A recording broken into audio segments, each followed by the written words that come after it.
high level, what's happening and what's going on in the industry. Where do you see this moving forward? I like to introduce myself as a failed agency owner or failed agency CEO. What actually prompted you to join these guys, and what was like the vision? I jumped at the opportunity because I knew that high level was going to be the tool that every agency and every marketer wanted. What was it like to join high level, and what was the journey like once you actually started working with them overall? From day one, we've been profitable, and it's been really cool journey to be a part. We want to build a great company, and we want to be able to pay people well and give people benefits. So walk us through the playbook of marketing a software profitably in 2024 and moving forward. The key to like hopscotching growth is to find audiences of your potential customers that already exist. What would be the number one advice you would give yourself? Kid, that voice that you hear, like, it's a good one. What's going on? What's going on, everybody who's actually listening to this podcast right now? First of all, guys, welcome back to another episode of the Nikhil Sai Show, which is hosted by me, the Nikhil Sai. And guess what's going on today? We're back with another amazing guest. The guest is actually jumping on is a very interesting dynamic. I mean, we have seen a lot of entrepreneurs, who actually come up and build business from scratch. And we are talking about a true journey where you have built a software company from an idea to a true vision, where it's impacting millions of people. And this is probably one of the most buzzed around marketing keyword, and we use it a lot personally in our own company. Most of our clients signed up for it through us overall. So that's a great opportunity for our business, for additional revenue and whatnot. And this is not just stopping with us. Last time when I checked, they had over 30,000 agencies working with them and 3+ million users actively using their software. That just boggles my mind. And I'm privileged to say that I'm actually also invited as a speaker for the event, which is going to happen very soon. I'm talking about none other than the High Level Summit. And today we have Director of Product Marketing, Mr. Chase Buckner from High Level. Hey, Chase. Hey, how's it going? Going great. Good to see you here, brother. I'm happy to be here. I'm excited to chat. Yeah, absolutely. Chase, we will definitely talk about the high level, what's happening and how do you, take care of marketing and all the product updates and what's going on in the industry. Where do you see this moving forward? All of that good stuff. But before that, talk us through Chase's journey. How did Chase started? What was his childhood like? How did you end up in high level? What was it like for you to actually get to where you are right now? For sure. So I like to introduce myself as a failed agency owner or failed agency CEO.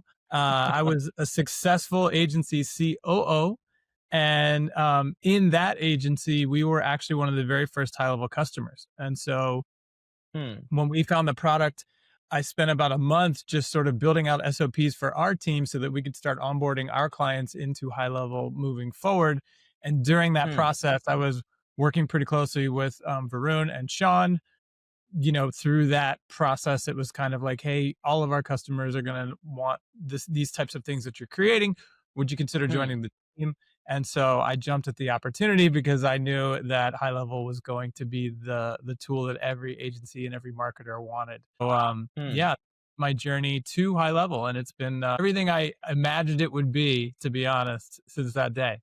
Yeah, I mean, the ride of high level is very, very exciting and interesting. And I'm happy to be a part of the ride as well. I mean, one of the things, I don't know how these leaders have done it. I mean, I've seen a lot of tech founders and they're kind of a little bit arrogant and, they're always talking about the funding or the next investor round or like number of users and all of that stuff. But I've interviewed all the 3 co-founders of high level and these guys are grounded. Like they are sticking to the ground, making sure like I see Sean making videos every day about the product updates. He responds in Facebook groups. Varun is very well connected with me. He takes direct feedback on the product if I ever give it. And Robin, does the same thing. And it's so exceptional. Not just that. I want to add here something which is very interesting. I have actually been to an event around software in Bangalore when I was in India. Now I'm in Dubai, where I actually met high level developers. I'm talking about one of the first developers you guys had. I'm talking about Nikunj and I was going to say, was it Nikunj? Yeah, it was Nikunj. Yeah, it was Nikunj. And, oh my God, the passion I've seen in him talking about high level. And now I realize wow, this is what it takes to build a company where you're product focused. I mean, he was talking as if it was his baby. He was like, yeah, I was the first, the first lines of CRM code is written by me. I was like, wow, this is what it takes to build an exceptional team.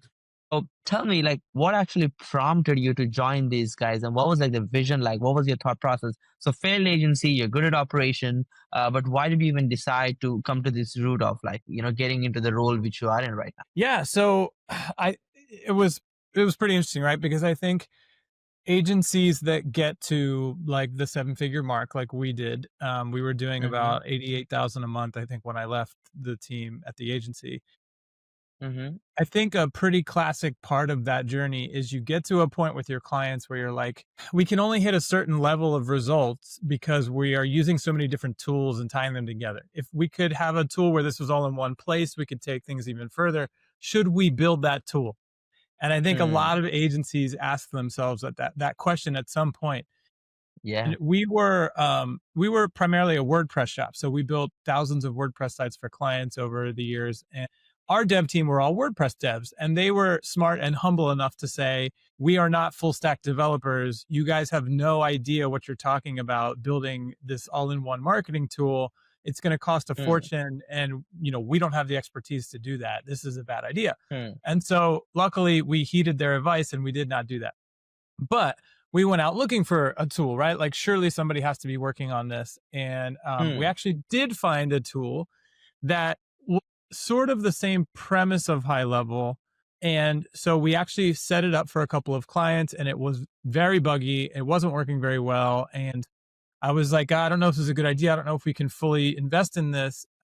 And mm, the guy who was building it was having an event in Miami. So I was like, Matt, who was my partner at the agency, let me fly up to Miami, talk to these guys, see who they are, see what their vision is, and try to get an idea of like whether or not this is a smart bet. So I went mm, there, quickly realized that they were in over their heads. They had no idea what they were doing. They'd never built software before. They were not engineers. The guy mm, was like a real estate guy. It was just red flags left and right. So I went back and I was like, Matt, we got to pull out of the software. This is not going to be what we'd hoped. But I mm, met an agency owner at that event, and I kept in touch with him. And then he told me, "Hey, we're going to try this thing called High Level." And I was like, "What's that?" He connected me, and I was like, "Oh my gosh, the founders are engineers." And then Robin entered the picture as a third founder, and he was an agency owner. So I was like, "Okay, the three founders are two engineers and an agency owner. Now we're talking." And mm, that's really where my confidence came in, because I was like, "Okay, this is the team." Like you said, these guys are really down to earth and humble, and I know their premise is going to be what every marketer like me wants and needs. So this is going to be a rocket mm. ship. And so, yeah, it was a no brainer for me when I got the opportunity to join the team. Yeah, for sure. That is definitely inspiring, right? I mean, when you see like true vision and you want to have that vision achieved so badly, you can't stop yourself from contributing to it, right? And that's what exactly happened here. Chase, that is so nice to actually know. Kind of walk us through how was the first initial working experience? I know like these guys were basically like scraping from nothing. So, I mean, this company, if I'm Yeah. not mistaken, is still bootstrapped overall. So what was it like? How skeptic were you? I believe you already were in a comfortable situation in your agency, especially from income level. What was it like to join high level, and what was the journey like once you actually started working with them overall? It was awesome, to be honest, and it was really a breath of fresh air because, again, I think you nailed it when you said most startups are in that mindset of, what do I need to do to get to the point to raise money? And then how do I raise another round? And then how do I raise another Mm, round? And then how do we especially IPO? software. Yeah. Especially software. Sean and Robin and Varun were the opposite. They were like, we want to build a great company, and we want to be able to pay people well and give people benefits and build something that we're all proud of, something that actually makes money, like a real business. Mm, And mm, so from day one, we've been profitable. It's been really cool journey to be a part of, because in the beginning, when I got hired, I was like, look, guys, you can just tell me where I'll be of most use, and that's what I'll do. And so I've mm. built and been a part of several different teams over the past 5 years. I mean, I in can in the expect. early days, I used to do the onboarding every day for an hour. I would onboard whoever had signed up that day or that week. Wow. And but when I then moved into a role of marketing, when we first formed the marketing team officially, I was reporting directly to Sean, and Mm, it was just so cool to see. Sean didn't care about anything that's like traditional marketing stuff. It was like, I don't want to talk about paid ads. I don't want to talk about any of that stuff. we're going to grow through the only proven way, which is recommendations and affiliates. And so that's where we spent all of our time. So we basically, I created our podcast because we both Mm, agreed that the easiest yes to get is when you ask somebody to be on your podcast, right? mm, We're all super vain, and it feels great to be invited onto somebody's show. And so literally all Sean and I did for 2 years was invite people on our show and then try to get on their show. And we did, I think, 100 webinars that first year or podcasts, and then we did 200 the second year. And we just kept doing that, building this network of people where we could get in front of them, show them what we were doing, and then they would mm. see the vision, fall in love with it, become an affiliate. And it just was this really organic growth. I mean, there was paid money in the affiliate channel, obviously, but um, it's very different than the way most companies are built. And when we Yeah, talk to other people, they can't even comprehend it, right? And it just seems like such yeah, hard work that they wouldn't be willing to do.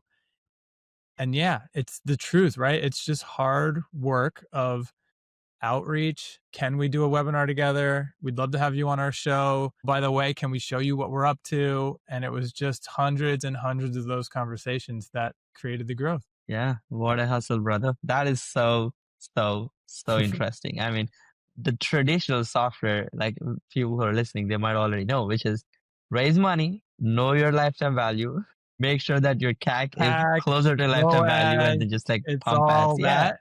And that's all just a big, I'll never forget when I first joined at Sean, we were having a chat and he was like, we were talking about some other big softwares at the time or whatever. And he's like, Chase, you know that none of them make money, right? And I was like, what? And he was like, 99% of software don't actually make money, right? They just raise money and then they burn it through ads and sales teams until they can hopefully get enough traction or users to raise more money. And when I realized that and saw the truth of that, it's crazy. I mean, it's crazy. it is. The entire industry is just like this subsidized mess, It's really. a And fugazi, yeah, yeah, and it is value one of the highest multiples in the market, and even in the public market. And that was like, the PE doesn't exist, but they still get crazy values. And I'm like, what? You can add AI to your name and get 20x. yeah, exactly.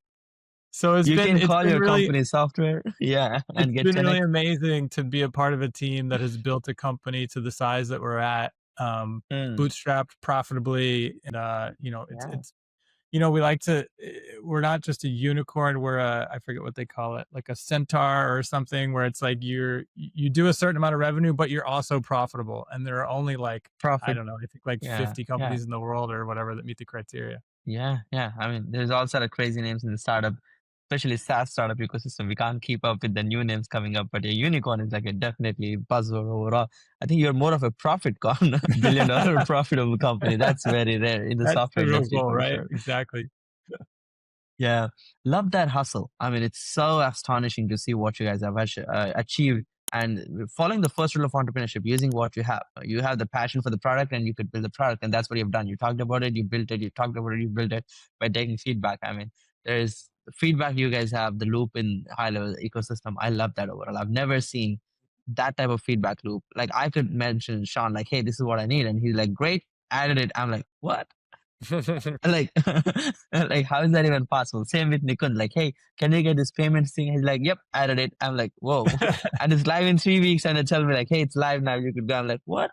In 3 weeks? I couldn't get my own internal team to do something in 3 weeks. Like, how are you guys not even able to comprehend? So, okay, let's talk about this, Chase. I'm curious. Last time when I talked, you guys have like, I don't know, 200 plus developers. Isn't that like a mega developing team? How big are you guys right now? And how do you maintain culture in such a big developing team? And like I've Yeah. hired developers and I try to build a software company. I lost $500,000 doing it.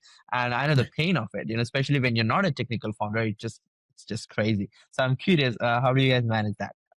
Yeah. So I think in total we're like I think we're like 1,200, 1,300 employees, somewhere around there, I think. And Wow. a couple hundred of Growing them are so developers. fast. Yeah, I know. Yeah. It's crazy.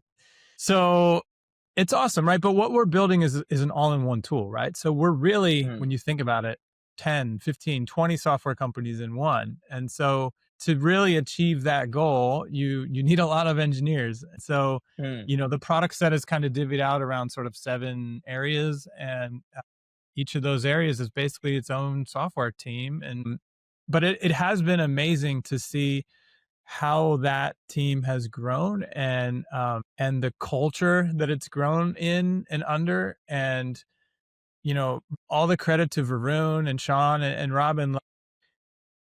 You should see, it's so cool. So basically every morning at, like, I'm in mountain time, and so like 7 a.m. and 8 a.m. typically, we have product calls, and each call is a different product team, and they're talking about what they're releasing and what they're going to start working on and all that stuff.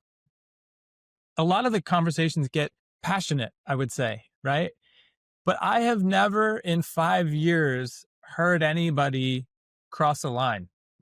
We can have heated conversations and disagree with each other and this and that, but like, the culture is so strong. I've never heard anybody disrespect someone. I've never heard anybody say anything appropriate to somebody else. Like, there's such a Wow. mutual level of respect on this team, which is crazy because the people in this room are so smart, right? And so, but yet, like me, I'm not an engineer. I have the freedom to ask questions that, some of them are probably like, oh my gosh, dude, like that's so dumb. But like, nobody would say that, right? They're like, oh, we totally understand where you're coming from, but this is actually the way that it works, and da da da da. So it's been really impressive and a blessing, honestly, to be around such smart but humble and grounded Hmm. professional people. It's really been Yeah. incredible. Yeah. I mean, like, yeah, I think after 20 people, like maintaining that culture in the roots of the company is very tough. Like, you gotta have like consistent efforts and reminding people why they're doing what they're doing to kind of get that effort. And I believe the leaders of the company, including yourself, who are involved in the company day-to-day operations, are doing such a good job to maintain that ethos between the company. And I believe that translates in your customer success, that translates in your marketing, that translates in the community you guys have built. It's just it's just nuts. I love this overall. Yeah, I'm curious, Chase, if you could walk us through how was the journey like. I mean, you're taking a product which back in 2020, 2019, you're just like getting into the actual hands of agency owners who would probably refer you and get you more customers in the future. But there was definitely like few things which weren't that great. Like the product wasn't to the point where it is right now and whatnot. Like I actually looked at it, I was like, wow, sounds like amazing, but doesn't look like I could use it today kind of situation is how I actually missed out on the opportunity of getting early on high level. So I wasn't on board immediately once I see it. So I'm curious, what was it like to push it? Walk us through the different challenges you have had to push the market and get the feedback, and what was it like in the initial journey? Yeah. Great question. It's been awesome for me, right? Because I come from our Prime Avatar base, right? Like, I am our Prime Avatar customer. And Mm, so it was, I've always sort of thought a part of my role is to be the voice of our customer, of that avatar. So mm, it's given me the freedom to be very vocal when I see something that's wrong or not the way that I would want to use it if I were still running an agency, which has been so much fun, right? Because we build for marketers and agencies, and because you can white label high level, there are certain things that our customers want that's a little bit different the way it's done in most other softwares, right? And so mm, oftentimes a team would be getting ready to go build something, and they're just mapping it to the way that it already exists in the market. And then I get the opportunity to jump in and be like, whoa, wait, yeah, that's, they sell directly to the end customer. We don't. We sell to agencies, and agencies want it actually a little bit different. They want it like this. And so mm, those moments have been really fun to be a part of, because that's what separates us from those other softwares, right? And so there's been a lot of really cool moments like that over the past couple of years. And it's fun to be able to say, like, no, no, no, no, no, trust me, like, when was the last time any of you actually used the system to send an email? Like, we do it every day. Like, trust me, this is the way it should work. uh, so Interesting. it's great. And we literally use the product every day, right? So it's, when something new rolls out, we use it immediately, and we know immediately what we got right and what we got wrong. And then we also have Mm, the ideas board, like you mentioned. So everything, not everything, most things in the roadmap come from what gets voted up to the top of that area in the ideas board. So I haven't seen many other companies do it like that either, and it's pretty awesome. Like you said, if once something gets a couple hundred votes and it becomes the next thing, you can expect to see it in 3 to 5 weeks, right? And or at Yeah. least the first version of it. And so yeah, it's been pretty cool to I see mean, you us be able you to guys are deliver like that. playing a very smart game, Chase. I mean, it's like you cannot go wrong. Like you're not spending crazy on customer acquisition. You're hiring the best talented developers, and you're keeping your ears to the ground and listening to what people want and building accordingly. And yes, there are gaps every time, just like any other company, but you're working towards it and you're making it better and better. No reason like why would you like it's obvious why you're on the top of the chain right now. So happy to kind of see where you guys are heading towards. So where do you kind of see the high level movement moving forward? I mean, when I asked this question, I got different responses from different founders. Like Mhm. Sean was talking about, like, hey, this would be like the OS for marketing. Like, like we're not even in the software business, we are like creating this operating system, basically for all the agencies to build. Where do you see this overall, like, ultimately in the long run? It's so hard to say, right? Because we are building in a couple of different directions. To Sean's point, it's really cool that pretty much everything that we launches with an API as well. So it Hmm. has, in a way, become an OS that people build on top of, which is amazing. And the app marketplace has really spun up over the past couple of months, which is incredible. So now in app, you can discover add ons that were built by third party folks from the community.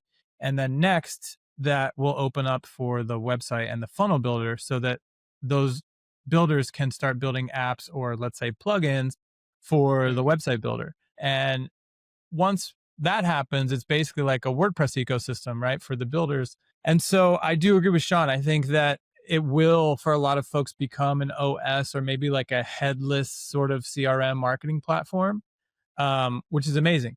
But at the same time, we're also going to keep pushing to literally be a world class marketing CRM. And I think, for example, the custom objects rolling out is sort of the last missing piece if you're going to compare the CRM side of high level to like a HubSpot or a Salesforce. And Yeah. so that's going to roll out any day. And as that evolves and becomes mature, I think, um, there's nothing that you won't really be able to do in high level at that point. Yeah, I'm stoked for it. Yeah, you guys have built a very interesting infrastructure, one of the smartest infrastructures I have seen, especially when it comes to the building blocks of the software itself. And I was talking to, like, NASA, Narayanasamy, and Nikunj, and a lot of other whenever I need something, they're like, hey, here's the documentation, here's the API, let's get your developer into Slack, let's go. I was like that's Yeah. up. Like, I like it, and you guys are building something really, really incredible. I mean, I can vouch for it because I've been seeing how it actually transformed from the version which I got in my hands to what it is right now. Like yesterday, Sean, given another update where the front end is 25% more faster now. And I was like, whoa, like finally I can wait less Yeah. time on the CRM. That's pretty cool. So, Yeah. a lot more things definitely happening in the go. I Uh, mean, I'm honestly, kind of.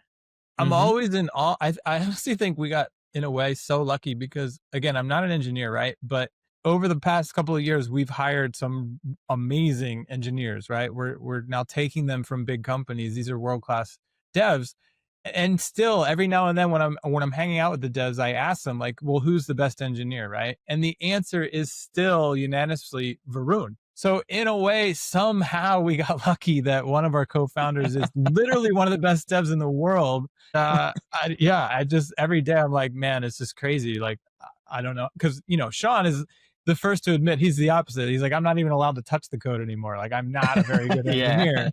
But somehow Varun is, and so I think, again, we're just super super lucky the way that it all worked out. Yeah. I mean, I've had a conversation with him. Varun was an incredible guy, like very technical, straight to the point, no fluff. Like, he is building something exceptional, and he completely believes in it. And I think that is a different type of conviction you have when you believe in what you're building. Most software developers are overpaid and are under passionate about building the product they're building, and that's why we see a lot of bugs and a lot of development cycles and a lot more resources going into the waste. But as the leader is standing in the front line and fixing the product every day, I think that definitely motivates a lot of people to keep doing.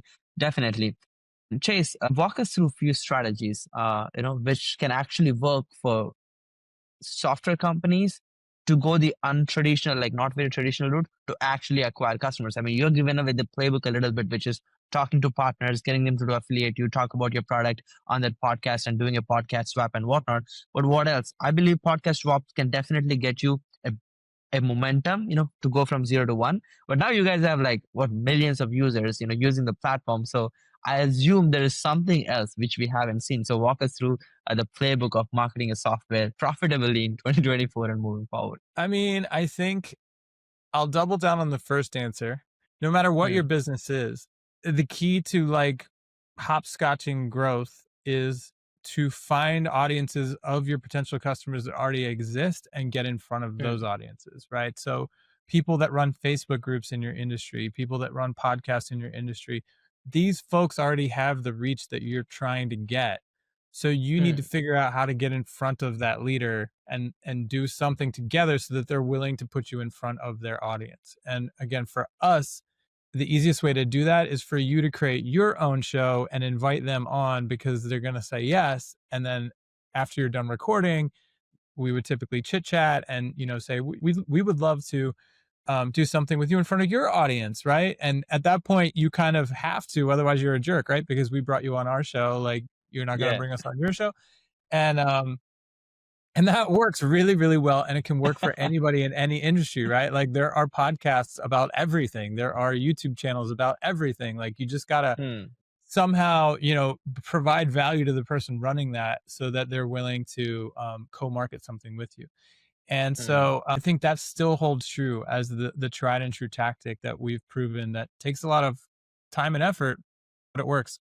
I think aside from that, it's passion. I think having people like me on this team that comes from the customer base that really loves the product, it just shines through everything that we do, right? When I come and do a podcast with you, I just naturally gush about the product because I use it every day. I love it. And so I think it's about finding those sort of evangelists within your community, trying to mm, hire them. If you can't hire them, create some sort of incentivization for them, like an affiliate program or whatever. Um, but you got to get passionate people out there telling your story because when it's just you, it doesn't really resonate, right? It's like, of course, you're going to say it's the greatest thing ever. It's your product or whatever. So, I mean, that's kind of like what we've always done is just focused on getting in front of other communities, but then also focus on making as much noise as we can about the product and what it does and why we love it. And that's pretty much it. I mean, honestly, if you saw our ad spend, you'd probably be shocked at how little we spend in ads for, the amount of I can revenue that we expect. make. You do retargeting only, right? Pretty much. I mean, yeah, we don't really spend a ton of money on ads. We let our affiliates bid on our ad terms. So they basically buy ads on our behalf. And I I guess love that's that. another key piece of advice is to like price your products high enough to have margin for affiliates. And I think Mm, that's a situation that a lot of folks that look at us and go, "Oh, let's do that," and mm, then they're like, "Oh, we can't. There's not enough margin to cut other mm. people in on this," and you're sort of Yeah, screwed from the get go. So, yeah, if I were yeah. starting again today, I would say make sure you price your product high enough to be able to pay margin to promoters and uh and then try to find those groups. Yeah, absolutely. Wonderful advice. And I think this is a smart playbook instead of just going nuts on advertising spend and hoping that the free trials, convert into paid customers and hopefully it doesn't live. This is a much smarter playbook because you're leading with education and transformation before you get them to work with you, which is pretty smart. I love that. And I would love to go through like a sequence of questions, but before that, I am curious. What do you love about high level? I mean, you have worked in different stuff, obviously ran your own agency and got into the operations store and whatnot, and agency is a different hustle. And now in high level, what keeps you motivated, what keeps you excited, why do you show up? It's when you can get yourself in a position where you're not the smartest person in the room. Um that's very exciting and motivating, to be honest, Oh for yeah, me lot to because learn. Yeah. yeah, there's that like expression, if you feel like you're the smartest person in the room, you need to find another room or whatever, right? And Mm, and that just every day I know that I'm going to learn something from my colleagues. And the other part is again, going back to the culture that Sean and Robin and Varun have built, which is the permission to fail, and there is no standard of perfection, right? Like we have this mantra, it's called the skateboard mentality, basically, where most software companies spend a lot of time building something to where they think it's as good as it can be, and then they put it out, right? They release it. Whereas we're the opposite. As soon as we can give you the least functioning variation of that thing, the MVP of it, we're going to put it out. And then we call that a skateboard. And then we let the community tell us, okay, does this need to turn into a bicycle? Does it need to become a motorcycle? Or does this need to be built out into like a Ferrari? Yeah. And I'll tell you, and I've been surprised over the years, I would say 7 times out of 10, it never has to go past a motorcycle. Because the truth is, So most true. softwares, 80% of their users only use 20% of the features, right? And so it's proven to be a very smart mantra. The flip side of that is you're moving very quickly, often too quickly for the team, right? So a lot of times things roll out and there's not even a help doc for it yet. And that can put the support team in a tough spot. So there's a balance to play that game, but I think Mm. net it's proven to be a very smart way to go because it's so exciting, right? Like our customers Yeah. literally see 5 new things, 10 new things roll out every day. Yeah. And it's Can't like, keep yeah, up. there's no support doc yet, but like go play with it and let us know what you think. Um, and that type of environment is really fun to be a part of, right? Where you have that freedom to, we kind of say, what do we call it? Like, just always be taking directionally correct, imperfect action. And we Mm. all sort of operate under that mentality. It's like, okay, I'm not 100% sure this is right, but I think it's accurately right. And I'm just going to do something and we'll see if that was a good idea or not. But it's way better than sitting here and just like planning and thinking and strategizing. It's like, no, let's just go do something and see if it works. And so it's fun to be a part of that. I love that, Chase. I mean, this is very, very, very like not traditional. Like people need like I want to just stress out. Like I work closely with multiple software companies, and they want to build a Boeing first before they do a test trial if it flies. Like they want to build the entire infrastructure first, but you guys are opposite. Like, hey, let's just build a skateboard and let's see if it moves from point A to point B, and let's see if we even want to build more resources. So very smart resource allocation, and I think customer obsession is the ultimate key for you to be able to achieve that. That's so nice. Let's get to the next question, Chase. Walk Mhm. us through the typical tools do you use on a daily basis. I mean, obviously high level, but other than that, what other tools do you use on a daily basis to manage your Yeah. projects, your personal productivity, your team, and whatnot? Yeah. So we use ClickUp for project management, and that's one area that High Level hasn't gone into yet. But you'll probably see us start building those types of stuff in Yeah, I 2025. heard Sean saying this like when we were last time, like, hey, you have everything other than project management. You were like, we might, you know. We'll probably get there. I would imagine we'll get there around like Q1 of next year. Hmm. But I use the app I probably use the absolute most is called JumpShare. It's just Hmm. basically like a screenshot screen recording app where like as soon as you take the screenshot, it pops up and you can annotate it. And then when you hit save, it goes into your clipboard so you can just paste a link to the screenshot. And so Hmm. I use that 100 times a day, right? When I'm like, hey, we need more padding on this, like, and then I just throw it in Slack. So I use JumpShare like literally 100 times a day. Um, the other app that I really like and I use more and more is called Descript. I don't know if you've used that. It's Hmm. a video editing Yeah, app where you edit the text to edit the video, and it's really impressive. And they keep making it better and better. saves a lot of time. Yeah. And so I use Descript more and more for sure. And yeah, I would say those are the two apps that I use the most, Hmm. no doubt. Okay. Yep. Totally. And I'm And like curious, how Photoshop, does I your use Photoshop a lot, I would say as well. wow? You design the graphics most of the times. No. But I know enough to be dangerous, and so I know enough to get a lot of small things done, right? Like resizing images and downscaling them and stuff like that. It just as a marketer, I would say being proficient in Photoshop has really served me well over the years because it saves Wow. so much time not having to rely on a graphic designer for Somebody everything. else. You can just go get it done yourself.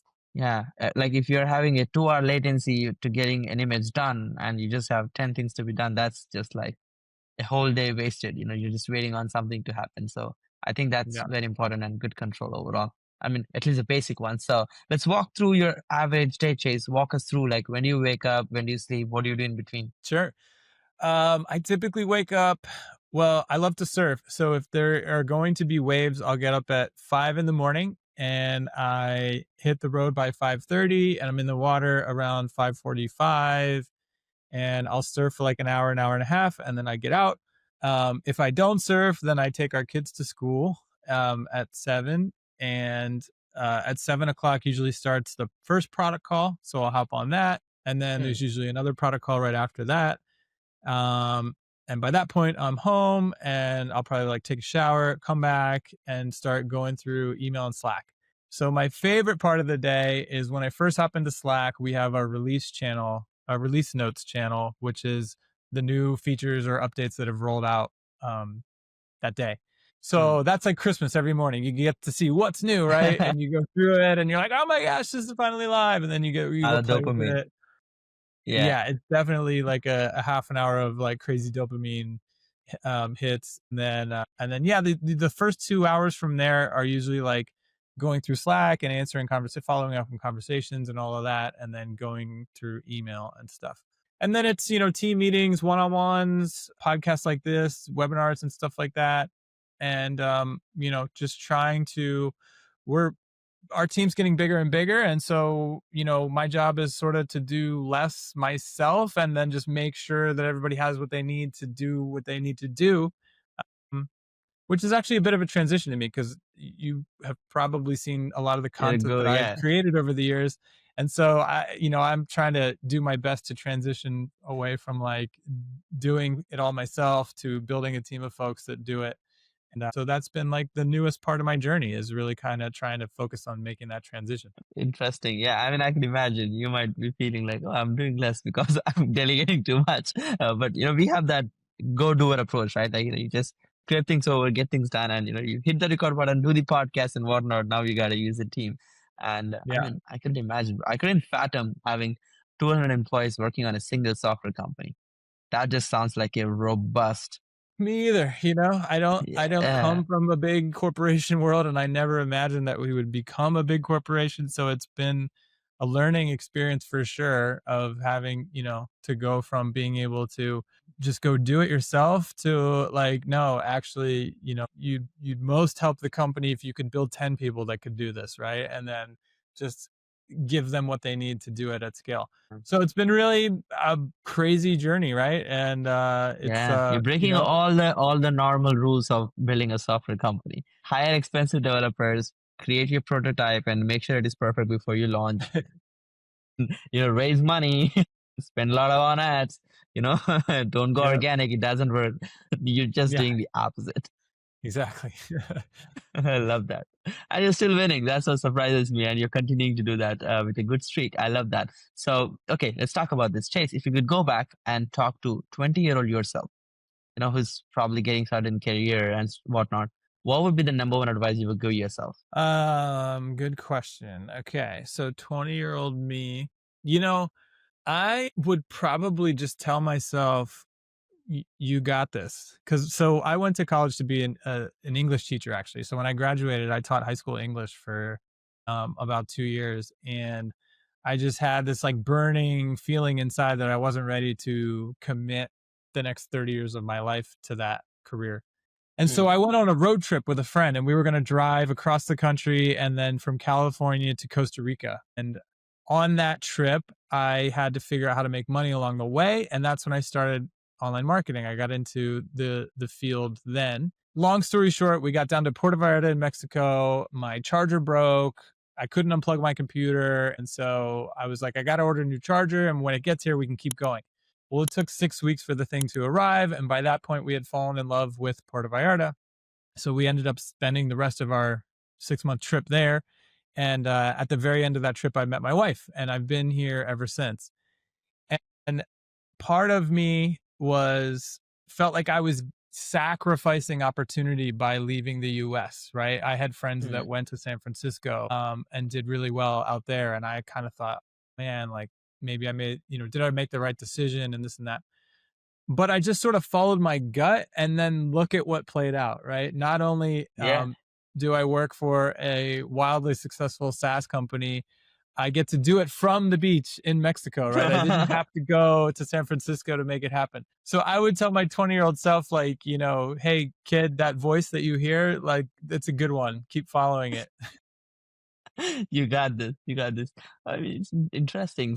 So, when were you like actually into surfing? I mean, you sound like you surf a lot. I mean, that's on your Instagram as well. So I'm curious. How was the passionate? How did you get passionate about it? And do you do like those big wave surfing? Like I've seen those, like the horrific 30 feet.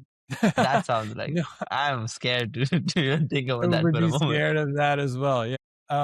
No, every year. So I grew up outside of Philadelphia, and every year my grandmother used to take our whole family on a trip every summer to Ocean City, New Jersey. And I just loved the water and sort of taught myself to surf on a boogie board. And then when I was like 15 or 16, Hmm. my great grandmother died, and my dad got a little bit of money from the inheritance, and he used that to buy a very modest little shack at the beach. And I'll never forget. Actually, it was so cool. We were at the dinner table, my brother and I, and my parents were like, "Hey, we need to ask you guys how you would feel about something." And we're like, "What?" And they're like, as you know, your great grandmother passed away and blah, blah, blah. And we have this opportunity to buy a house at the beach. And it's in pretty rough shape. So, we're gonna have to spend a lot of time down there fixing it up. But like, what do you guys think? Would you be okay with that? And my brother and I were looking at each other like, This is what? like Of party course, this time. is amazing. We're gonna have a Yeah. house at the beach. Like, this is crazy.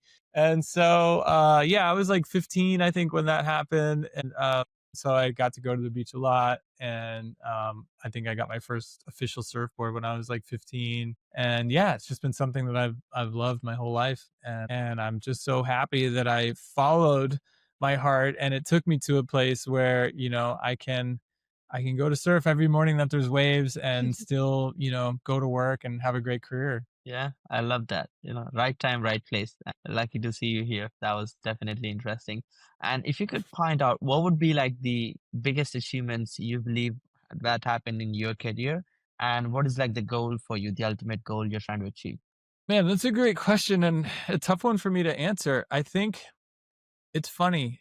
Um, because I can't speak for Sean and Robin and Varun, but they strike me as the same type of people. Like when we when we started, none of us really cared about titles. None of us cared about any of that stuff, and Hmm. we were all just like, let's go build something great. Like guys in And the garage, right? yeah, that really was like what it felt like. And Yeah. as we grew, we had to get a human resources department, and we had to create titles and all that kind of stuff. And it does become important at a certain scale, Mm. I would say. Yeah. But I've never really had those types of goals. Like, I want to be the director of a billion-dollar software company. I think my goals have more been around, could I actually stay in Mexico, right? Or am I going to have to make my family so weird when that happens. I think earlier in my life it was like, am I going to have to force my family to move to the United States even though they might not want to because it'll be Mm. best for my career. So when I got to the point when I realized no, we don't have to move if we don't want to. That was a really important milestone. Mm. Being able to have kids and feel confident and comfortable. A really great moment in my life was when, which was so funny, my wife's dream car was a minivan. And the Wow. day that I was able to buy her minivan was a really cool day in my life. So it's things like that, I think, that have been most important milestones in Sure. my life. And I'll give you one more that I'm stealing from a guy named Matt Decino, who's a big part of our community at High Level.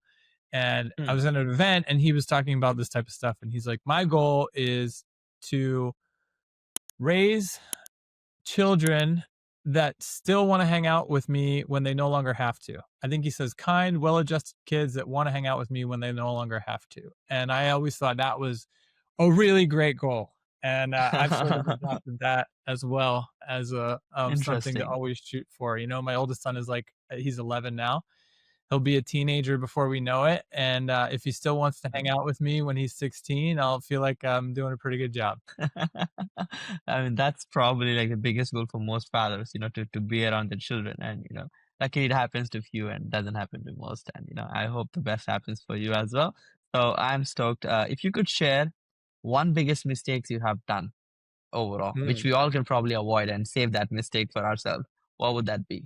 Ooh, good question. I don't know if it was a mistake. It was just a lesson that I learned at some point along the way, and I think Hmm. I might answer two of your questions in one. I think you mentioned that you like to ask people about books.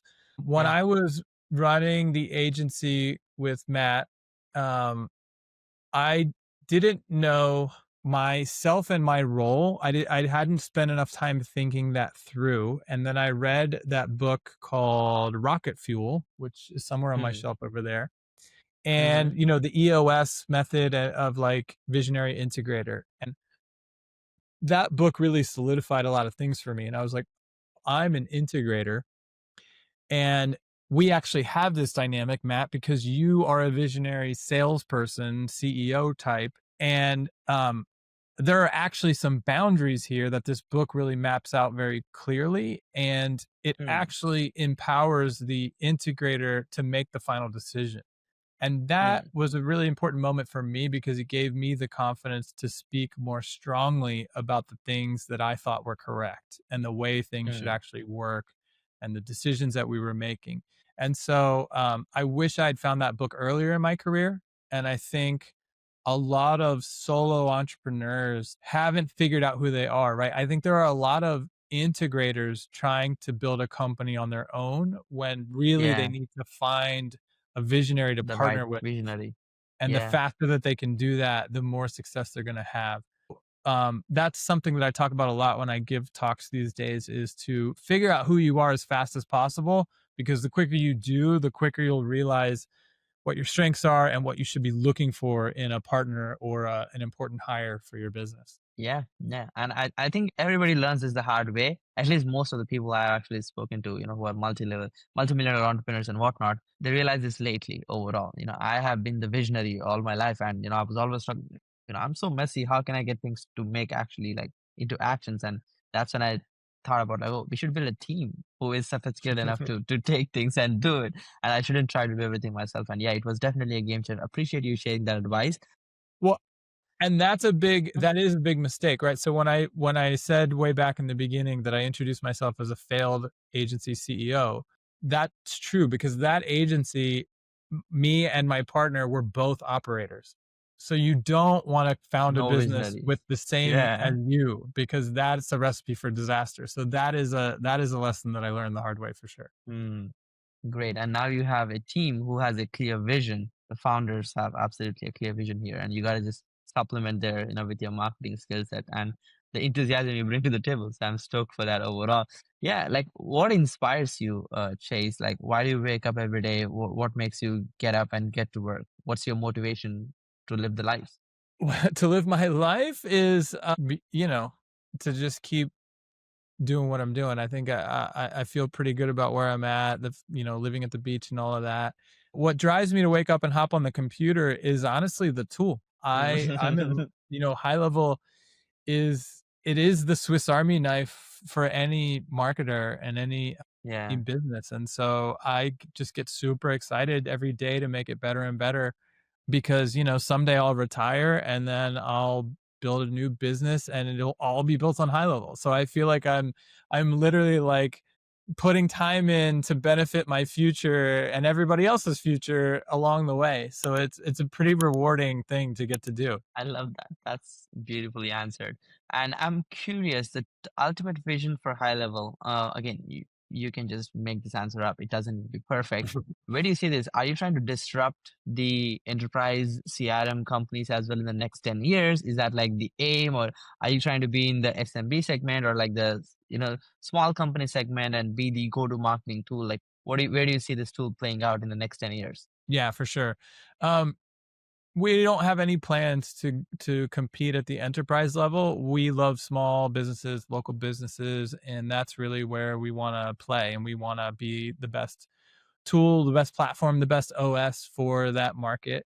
10 years is a long time, especially in tech. So, In software, so yeah. You don't I know don't what know what happens the in 10 future years. holds. I think it would be pretty cool for us to go public at some point. Like I just think that would be a rewarding moment for a lot of the team members to see. Yeah. All the hard Um, work. yeah, but I think the next 3, 5 years is just going to be business as usual, right? Like we're just going to keep chugging, keep building a better product, and it's hard to really forecast past that. Yeah, it is. I mean, especially in tech, I can imagine how difficult it is, definitely. Now, any last word before we conclude the whole show? No, thanks for having me. I think, hopefully if you are a marketer, if you're just getting started, I think, and you haven't checked out High Level, give it a try, right? I think you'll be just be amazed at all the tools at your disposal. You really have all the tools that you need um, to make money, build a living, build your own business, be your own boss by helping other businesses, right? And I think that's why I love what we do, right? We serve agencies who then serve their community, the businesses in their community. It's been a pleasure for me to personally be able, like my brother-in-law just opened a bar that's like a taco cantina type of thing in Guadalajara. Over the weekend I built their website in like an hour. And it's just so cool to be able to do that and how pumped they were, right? And they're so excited that I built it and had it live, and it's just like, yeah, with High Level, that's like a breeze. And so it's just really fun. And I hope everybody else is enjoying it as well. Yeah, I mean, I can vouch for it too. Like when we used to build marketing systems back in 21 or 2020, especially before high level was like our thing, it was a million tools to be used and 2, 3 thousand monthly recurring revenue on like sorry recurring payments to all these crazy softwares, and then we had all these logins and complications, and the tech would break, the zaps would fail. It was just nuts. And now life is so easy. So, life is so easy with high level. I can definitely vouch for it. So thank you so much for being a part of building this amazing tool. And if somebody wants to get started, they should probably just go check out highlevel.com, to just get their free trial on it. And other than that, Chase, thank you so much for jumping on. It was a pleasure having you on the show, and thank you so much for sharing a lot of stories behind the scenes, and all the journey you've gone through high level, and how you are actually integrating your expertise into this company and building probably one of the most valuable software companies we'll ever see in the next 20 years. I'm calling it. So I'm stoked overall. And guys, hope you enjoyed a lot from this podcast episode. And if you want to try high level, go to just highlevel.com and sign up for it and join their Facebook group. High Level has an amazing community. You post a question, they respond in minutes, which is kind of surprising to me most of the times. And you'll see Chase a lot making content, being in the community, and Sean, of course, obviously. And I hope you guys enjoyed this podcast. There's a lot of learnings from this podcast, so don't just this be a motivational talk. Take a few actionable steps like signing up for High Level or building your first website or launching your first automation campaign, or doing things which Chase was talking about, like building a good culture in the team and being product first instead of revenue first and that type of things, and go execute, because information excites you, action gives you the result. So I hope this podcast inspired you to do the next, and I will be back with another amazing guest just like Chase on this show. So subscribe and share this with your friends. Thank you, Chase, for jumping on once again. Thanks so much for having us. See you, everyone. Yeah, absolutely. Have a good one. Bye bye.